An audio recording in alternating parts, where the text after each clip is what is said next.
और तब तो मुझे ये पता भी नहीं था कि कोई ऐसा गैलेंट्री मेडल का कोई अवार्ड भी है या ऐसा कोई मेडल भी है। ऐसे नहीं पता था उस ना तब तक नहीं था, बिल्कुल नौकरी में नए नए आए थे, बहुत ज़्यादा कभी ऐसा कुछ ऐसा मेरा कोई, मैं तो गांव का रहने वाला था। 2001 का है पहला मेरा 2000, ये घटना 2001 की थी। हाँ। और अवार्ड तो होने में 2-3 साल लग जाते हैं। हाँ। जी। तो ये घटना ऐसी थी कि एक हुकुलगंज जगह है, वहाँ पे एक व्यक्ति था, उसको जान का खतरा था, तो वहाँ पे उसको सिक्योरिटी दी हुई थी। 2 लोग हमारे पुलिस के सिक्योरिटी के थे। और सुबह सुबह पहले टाइम में वहाँ पे बनारस में, गोरखपुर में, इस एरिया में आपको भी मालूम है कि बहुत ज़्यादा गैंगवार टाइप की होती थी और काफ़ी क्रिमिनलिटी बहुत ज़्यादा थी वहाँ पे, माफिया जिसे कहते हैं। तो उस लाइब्रेरी में सुबह सुबह ठीक 5 बजे एक शूट आउट होता है, और जिसको मारने के लिए आए थे वो जो प्रोटेक्टिव था पुलिस का, वो तो बच गया, किस्मत से वो बाहर नहा रहा था। हमारे जो सिपाही थे उसमें हेड कांस्टेबल को गोली लगी और उसकी वहीं स्पॉट पर डेथ हो गई। ओके। और वो तो भाग गए क्रिमिनल। ये लगभग पता था कि कौन सा गैंग है, क्योंकि वो गैंग की लाइब्रेरी थी, कहीं ना कहीं थोड़ा उसके बारे में आइडिया था। ये हमारे लिए बहुत बड़ा शौक था, झटका था कि ना केवल हमारा प्रोटेक्टिव तो चलो बच गया, लेकिन हमारा एक जवान शहीद हो गया। तो मैं बिल्कुल यंग था, तो हमने फिर ये जिसे कहते हैं ना, एक तरह की कसम खा ली कि हम इसको, जो गैंग है, इसको साफ करेंगे, ठीक है। और फिर हमने उसमें बहुत सारे ऐसे काम किए, गए वहाँ, और टीम हमारी बहुत मजबूत थी, बहुत अच्छे यंग लड़के थे और एक्सपीरियंस लोग भी थे। तो हम लोगों ने वहाँ, जिस जगह हाइड आउट था मिर्ज़ापुर में, उसका वो बहुत बड़ा वो था, जिसे कहते हैं ना माफिया टाइप का था बंदा, कालीन भैया टाइप है, कालीन भैया टाइप। हाँ, खैर वो एक स्टोरी है, उसमें भी आपको बताऊं मैं कि किसी गेस्ट हाउस में हम रुके, तो हमने वहाँ अपने आप को, गाड़ियाँ प्राइवेट ली हुई थी, कपड़े वपड़े वो थे। तो स्टोरी आप डिटेल में बता सकते हैं आराम से। ये तो स्टोरी इसमें ये थी कि वहाँ जिस जगह उसको हाइड आउट था, वो वहाँ एक रॉबिन हुड की उस आदमी की इमेज थी। अच्छा, ठीक।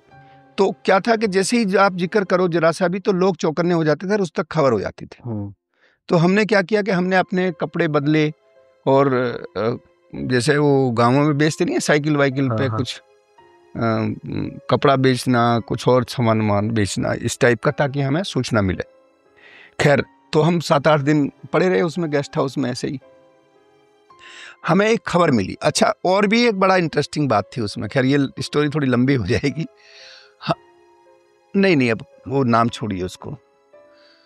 उसमें ये हुआ कि हमें कोई एक जो उस गैंग का राइवल था, उसका हमें पता चला। तो हमने सोचा कि इससे हमें कोई सूचना मिल सकती है, तो हम उसके यहाँ हमें लेके गया, जो हमारा इन्फॉर्मर था। तो एक आदमी वहाँ चारपाई पर लेटा रहता था। 2 बार गया था मैं, तो एक बार वो मिला मुझे, एक बार तो वो मुझे बड़ी अजीब से नज़र से देखता था, जैसे सरकास्टिक नज़र जिसे बोलते हैं। तो एक दिन मुझसे वो बोलता है, तीसरी मीटिंग में शायद, कि आप कुछ उसका कर भी पाएंगे। मतलब 2 मीटिंग में वो भाप रहा था। हाँ, भाप रहा था, कितना सीरियस हो गया है। हाँ, मतलब कितने सीरियस हैं हम, आप कुछ उसका कर भी पाएंगे। तो मैंने कहा, यार मैं एएसपी हूँ, तुम्हें मालूम है, बाहर तो नहीं पता, पर यहाँ तो तुम्हें पता है। तो मैं यहाँ कोई खाक छानने के लिए आया हूँ, अगर हम कुछ करेंगे नहीं तो काहे के लिए फिर यहाँ धक्के खा रहे हैं। तो उसने ठीक है, फिर मैं तुम्हारी मदद करूंगा। फिर वो बिल्कुल हमारे साथ, तो जिस आदमी के पास हम आए थे, वो तो खैर मतलब उसके माध्यम से हमें ये बंदा मिल गया, और इसने हमें फिर सटीक सूचनाएं देनी शुरू की। उसी सूचना में ये पता चला कि उन दिनों ग्राम पंचायत के चुनाव हो रहे थे। तो ये पता चला कि वो जो गैंग है वो यहाँ रात को कोई कार्यक्रम है, कोई उसका फंक्शन था गांव में, रिमोट टाइप का उसका घर था, बड़ा किला टाइप का था, तो उसमें वो आएगा। अब वहाँ वो उसको पहचानते भी नहीं थे हमारे लोग, उसमें एक आदमी केवल हमारा सब इंस्पेक्टर पहचानता था उसको। अब ये हुआ कि ये देखें उसमें है भी या नहीं है। अब ये बड़ी समस्या हुई कि इसमें जाएगा कोई आदमी तो अननोन आदमी होगा, वो कहीं पहचान ले और कुछ हो जाए। खैर, ये सबसे बड़ा रिस्क का काम था, लेकिन हमारे 2 लड़के तैयार हुए उसमें, उन्होंने कहा नहीं हम जाएंगे। तो उसमें एक सब इंस्पेक्टर था और एक सिपाही था, उन्हें मैंने भेजा। मैं ये बात आपको बता रहा हूँ कि जो वो मैंने भेज तो जरूर दिए, लेकिन मेरी सांस अटकी रही, इसलिए कि कहीं कुछ हो गया तो बहुत बड़ा रिस्क था वो। मतलब इतना ड्रेडली था कि ये डर था ना कि कहीं मतलब अगर पता चल गया तो शूट आउट कर दे कभी वहीं पे, वो ये डर था ना। तो पॉलिटिकल बैकअप भी था क्या उसके पास? अब वो सब कुछ थे, अब वो चीजें थोड़ा सा, ये तो अब देखिए कहीं ना कहीं किसी ना किसी रूप में शेल्टर रखते हैं ये लोग, इसमें कोई डाउट नहीं। खैर, तो वहां से हमें खबर मिली कंट्रोल रूम से, हाँ यहाँ है, गैंग में है वो।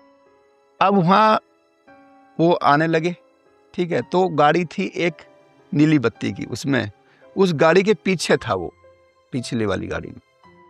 तो हमने एक जगह की। अब हमारे साथ पुलिस के साथ दिक्कत क्या होती है कि क्रिमिनल तो कहीं भी इनडिस्क्रिमिनेट फायर कर सकता है। हमें यही पता नहीं था कि वो बैठे किस गाड़ी में है, या है तो कौन सी गाड़ी में है, या उस गाड़ी में गाड़ी थी उसके पीछे नीली बत्ती की गाड़ी थी।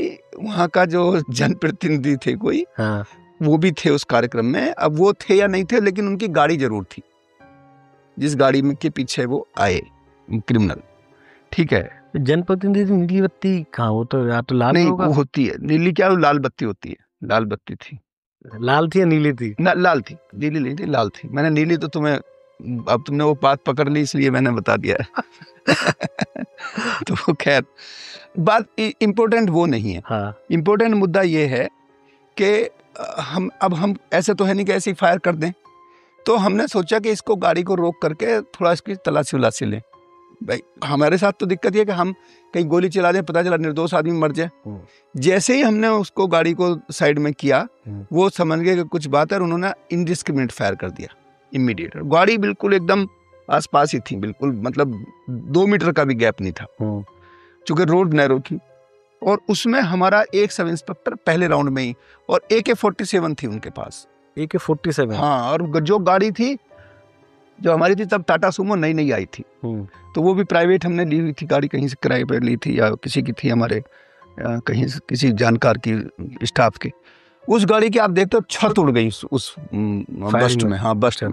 एक्चुअली अब AK-47 को आप चलाते हैं, इनको देखिए, ये जो कहते हैं ना, इनको कोई प्रैक्टिस तो होती नहीं है। अब वैसे भी अगर कभी आप AK-47 चलाओ तो उसको सिंगल शॉट करना बहुत मुश्किल काम होता है। वो जैसे ही आप दबाएंगे ऑटोमेटिक में सारी गोली निकल जाती है। AK-47 का है कि एक ही मिनट में वो नहीं, वो होता है। हम लोगों को जब ट्रेनिंग दी जाती है तो उसमें ऑटोमेटिक पे करके सिंगल शॉट चलाने की प्रैक्टिस कराई जाती है।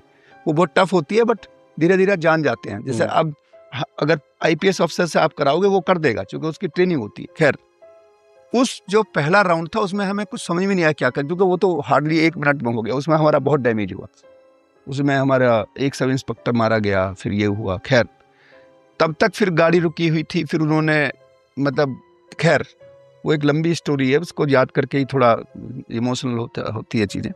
पर फिर हमने जो हमें ट्रेनिंग थी तो हमने उसको गोली चलाई, और उसमें 3 लोग मारे गए थे, वो तीनों थे। एक शायद उसमें भाग गया, जो मुझे लगता है, चूँकि अंधेरा था बिल्कुल, रात के 12:02 की घटना है, और ये सारी घटना 1 मिनट के अंदर ही हुई है। 1 से 1.5 मिनट में सारा काम हो गया। आपकी तरफ मतलब उन्होंने भी हमारा मार दिया एक आदमी, और हमने उनको। मुझे नहीं लगता कि इसमें 1.5 मिनट से भी ज्यादा का समय लगा, इतना रैपिड एक्शन हुआ। खैर, फिर वो गाड़ी में हमारे बस्ट हो गया, नीचे मार दिया था उन्होंने उसको। फिर ये चूंकि इंजर्ड थे हम, मतलब उसमें मेरे सर पे मतलब हुआ मेरे इसमें हाथ में वो अभी भी पड़ा हुआ, वो मैं ऑपरेशन नहीं कराया था उसका। तो फिर वहाँ से करीब सोचिए कि करीब 25-30 किलोमीटर था बस्ट गाड़ी। वो भगवान ने कैसे उसको वो किया, इतनी दूर तक मैं उसे ड्राइव करके ले गया। फिर मतलब जो हमारा सब इंस्पेक्टर थे जो ड्राइव कर रहे थे, उसके पैर में गोली लग गई थी, तो वो गाड़ी चलाने की स्थिति में नहीं था। तो खैर उनको गिरा अपने उसमें करके फिर लेके गए, फिर पुलिस आई और वो सारा हुआ। वो उसमें मुझे पहला गैलेंट्री, मुझे ही नहीं औरों को भी मिला, सबको। लेकिन वो 2 लड़के छूट गए थे हमारे, अच्छा, जो गए थे, जो जिनको लेके आप चिंता में थे। हाँ, वो मुझे लगता था उस पूरे के पूरे ऑपरेशन का सबसे रिस्की चीज थी वो। चूंकि यहाँ तो रिस्क हमारे लिए तो अचानक आ गया, यहाँ हमें कैलकुलेटेड रिस्क नहीं था, ये हमें नहीं पता था ऐसा हो, लेकिन वो कैलकुलेटेड रिस्क था। उसमें पता था कि वहाँ हम मारे जा सकते, उसके बावजूद भी वो वहाँ गए।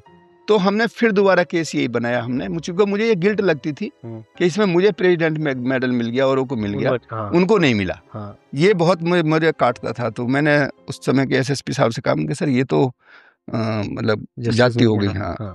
तो खैर फिर किया गया, थोड़ा परस्यू किया, बताया गया वरिष्ठ अधिकारियों को, और वो फिर भारत सरकार ने मानी उस बात को, उन दोनों को भी मिला। तो मुझे ये लगता है कि, लेकिन हाँ, आज भी मुझे इस बात का दुख है कि जो हमारा जो सब इंस्पेक्टर थे उसकी मतलब जो शहादत है वो आज भी मुझे लगता है कि वो बहुत बड़ी शहादत थी।